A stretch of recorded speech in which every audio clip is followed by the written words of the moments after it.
Assalamualaikum warahmatullahi wabarakatuh. Bismillah, alhamdulillah, wassalatu wassalamu ala rasulillah sallallahu alaihi wasallam. Selamat berjumpa lagi di Hanguk Channel, yang mana di channel ini kita akan belajar membahas tentang tata bahasa Korea atau grammar bahasa Korea. Meskipun kita bukan termasuk pujangga yang pandai merangkai kata, namun setidaknya kita belajar tata bahasa untuk bisa berbicara. Nah, untuk kesempatan kali ini kita akan membahas tentang penghubung go, ataupun itu sama halnya dengan seperti kerigo, tapi go ini adalah untuk menghubungkan dua kalimat dan digabungkan menjadi satu dalam satu kalimat dengan penghubung go. Langsung saja kita bahas tentang go tersebut. Jadi untuk penghubung go ini bisa kita artikan biasanya dengan artinya dan, ya. Go ini artinya dan kemudian untuk rumus penggunaan go, yaitu rumusnya bisa kita aplikasikan untuk kata kerja atau kata sifat, dan juga bisa dimasukkan pada kata benda. Untuk pada kata kerja atau kata sifat ini dengan menggunakan go. Jadi kata kerja atau kata sifat plus go. Kemudian untuk yang kata benda, yaitu kata benda plus ego. Jadi untuk kata benda ini menggunakan ego, ya, ada tambahan i-nya sebelum go ini. Untuk kata benda menjadi ego, dan untuk kata kerja atau kata sifat ini dengan menggunakan go. Langsung kita lihat contoh-contoh penggunaan atau pengaplikasian penghubung go ini dalam jadwal ini. Di sini ada kata kerja dan di sini ada beberapa kata sifat. Untuk kata kerja misalnya ini kata oda. Oda ketika ditambahkan go menjadi ogo. Langsung ketika ini contoh lagi kata boda. Boda ditambahkan go menjadi bogo. Ikda menjadi ilgo. Ikda menjadi igo. Kemudian kata cadda menjadi cadku. Kemudian kata kungbu hada menjadi kungbu hago. Jadi langsung ditambahkan go, ya, semuanya sama.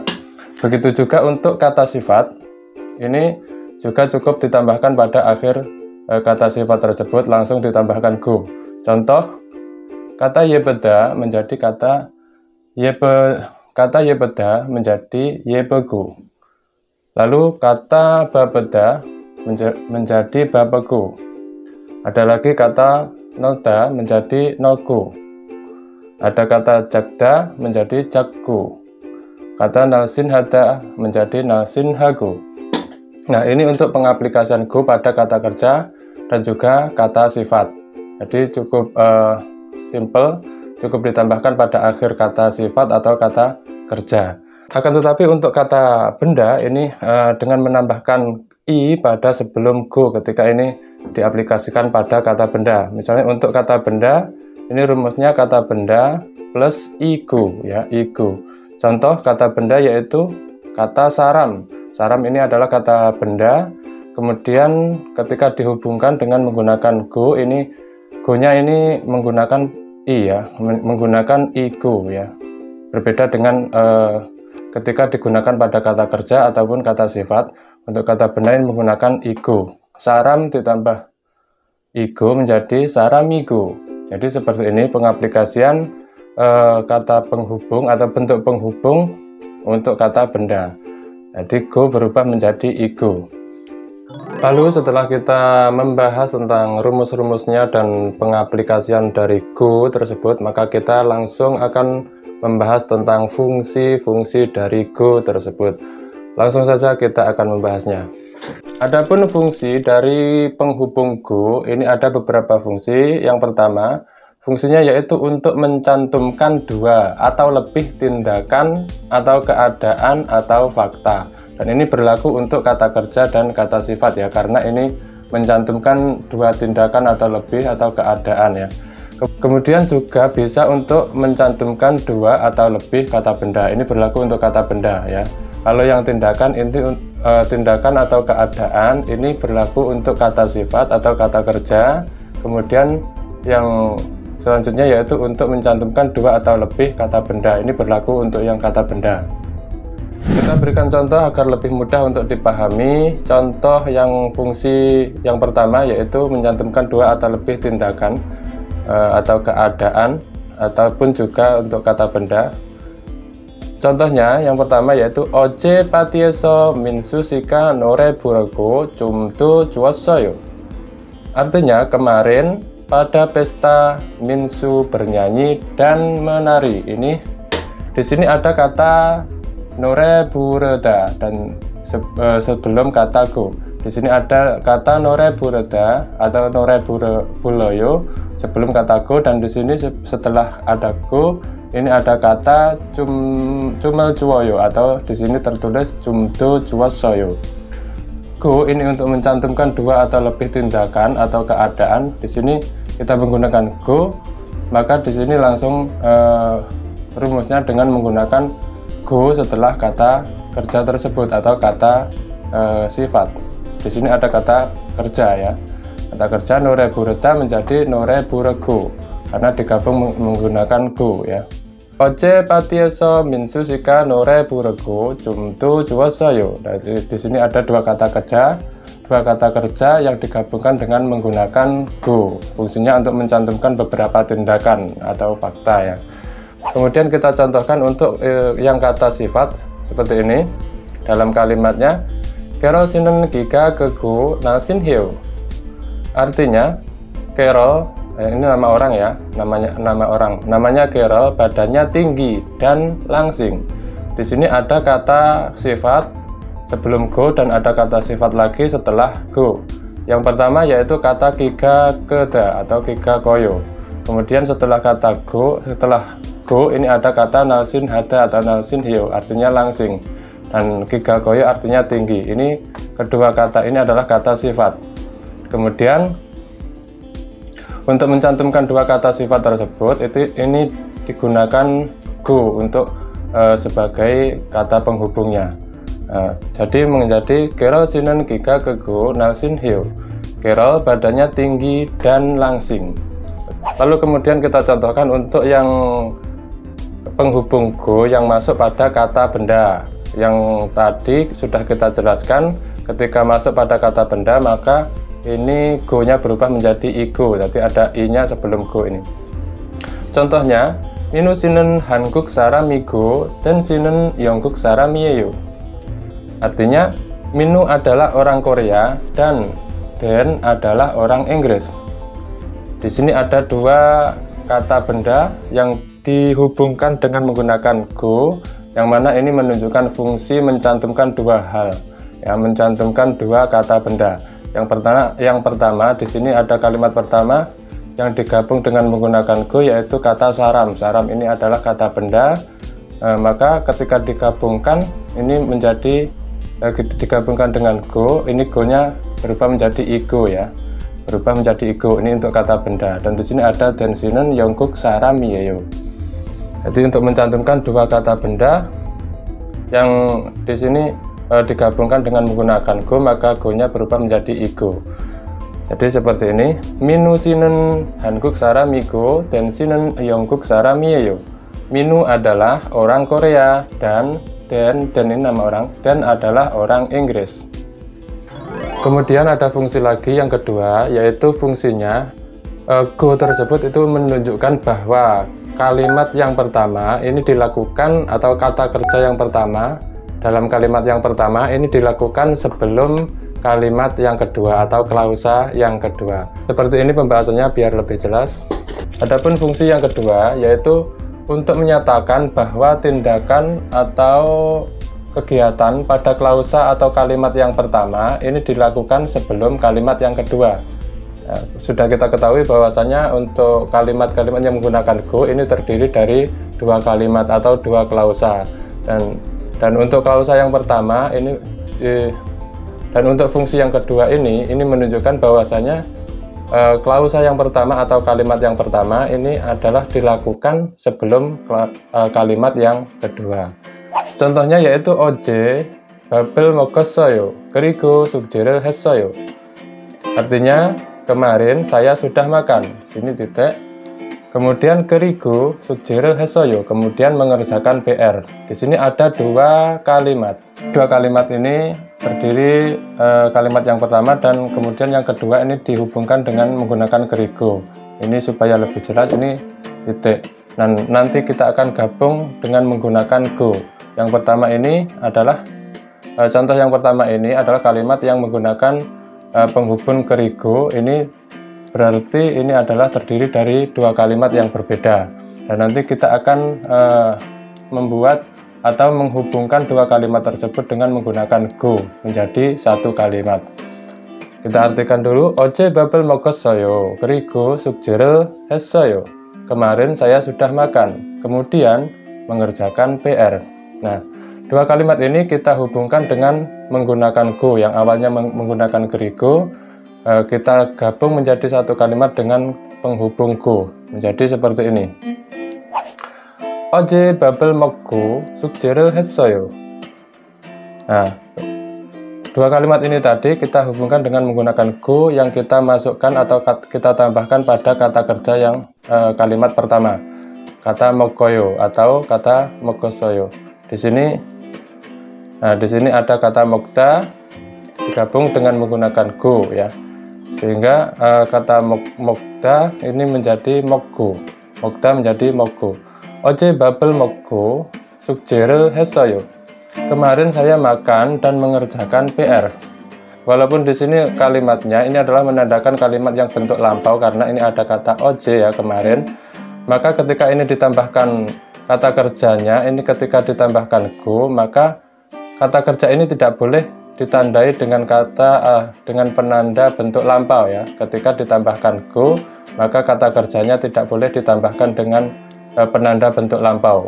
Adapun untuk penanda bentuk lampaunya kita tambahkan pada kalimat atau kata yang kedua yang setelah go ya. Kita tambahkan pada kalimat yang akhir atau kata kerja yang akhir. Misalnya seperti ini. 숙제를 했어요. Kalimat yang menggunakan go yang terdiri dari dua kalimat ini kemudian kita susun menjadi satu kalimat dengan penghubung go, maka ketika kalimat ini adalah menunjukkan kalimat bentuk lampau, maka kata kerja yang pertama ini kita tidak boleh menggunakan kata kerja yang bentuk lampau yang digabungkan dengan go. Nah, di sini 먹다 menjadi 먹고, tidak boleh 먹었고. Nah, ini persyaratannya. Lalu bagaimana untuk menunjukkan bentuk lampaunya? Bentuk lampaunya kita cukup tambahkan pada kata kerja yang terakhir ya. Setelah go ini, kata kerja yang terakhir yaitu 숙제를 했어요. Di sini ada penanda bentuk lampau ya. Tambah imbuhan bentuk lampaunya kita tambahkan di kalimat yang kedua. Tidak boleh ditambahkan pada kata kerja yang digabung dengan go. Seperti ini. Jadi ketika dua kalimat yang dihubungkan dengan go, untuk kalimat yang pertama ini ketika bentuknya lampau digabung dengan go dan bentuknya menjadi seperti ini, 먹었고 ya, 먹었고. Ini 먹다, 먹었고. 숙제를 했어요. Ini tidak boleh ya, ini salah. Jadi bentuk lampaunya kata kerja bentuk lampau yang ditandai dengan assoyo seperti ini misalnya, ini cukup ditambahkan pada akhirnya saja, tidak boleh ditambahkan pada kata kerja yang ditambahi go seperti ini. Ini tidak boleh, ini salah ya. Nah, itulah tadi fungsi-fungsi dari penghubung go yang sudah saya jelaskan. Kemudian kita akan membahas satu tambahan lagi ya, seperti berikut.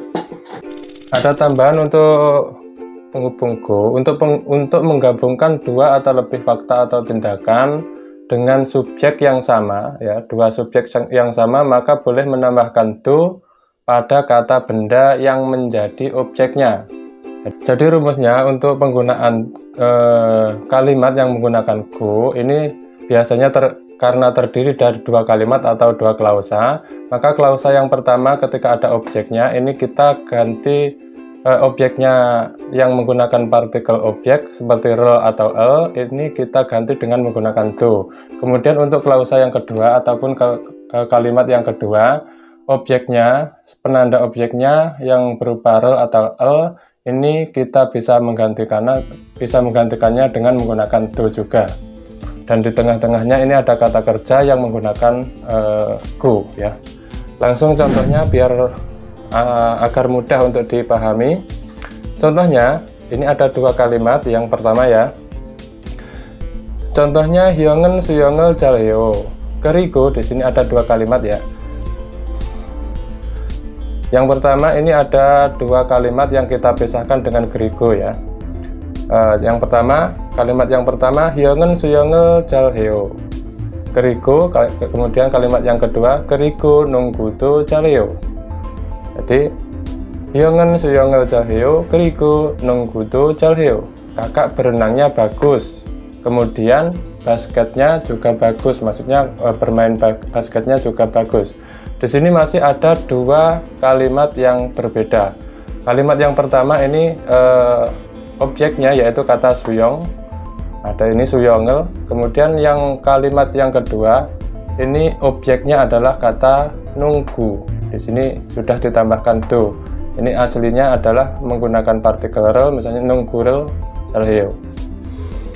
Kemudian ketika kita dua kalimat tersebut kita tambahkan atau kita gabungkan dengan menggunakan go, kata penghubung go, hasilnya seperti ini. Hyongen suyongdo jalhago nunggudo jalheo. Nah, seperti rumus yang pertama tadi, ketika dua kalimat ini kita gabungkan dengan menggunakan go, maka objek yang pertama dan objek yang kedua ini partikel objeknya ini bisa kita gantikan dengan menggunakan do ya. Di sini suyongel menjadi suyongdo, dan kedua kalimat yang kedua kata nunggu sebagai objek ini kita partikel objek ya kita ganti dengan menggunakan do juga. Jadi menjadi seperti ini. Hyongen suyongdo jalhago nunggudo jalheo, artinya sama. Kakak berenangnya bagus dan basketnya juga bagus. Hyongen suyongdo jalhago nunggudo jalheo, artinya sama, yaitu kakak berenangnya bagus dan basketnya juga bagus. Jadi seperti ini, ketika kita menggabungkannya dengan menggunakan go, ini bisa objeknya yang pertama kita partikel objeknya kita ganti dengan menggunakan do, dan untuk kalimat yang kedua objeknya ini partikel objek ini kita gantikan juga dengan menggunakan do. Kita berikan contoh lagi yang kedua, yaitu 저는 딸기를 좋아해요. 그리고 바나나도 좋아해요. Di sini masih ada dua kalimat yang berbeda. Yang pertama yaitu 저는 딸기를 좋아해요. Ini titik, kemudian 그리고 바나나도 좋아해요. Ini masih menggunakan 그리고 ya. Ini masih dua kalimat yang berbeda. Nah, untuk kalimat yang pertama, ini kata talgi ini berposisi menjadi objek dan penandanya yaitu rel. Ini talgi menjadi objek dan penanda objeknya yaitu rel. Untuk kalimat yang kedua, yaitu objeknya banana, yang di sini sudah diganti yang di sini menggunakan do. Yang asli partikel penanda objeknya yaitu rel atau l ya, banana rel.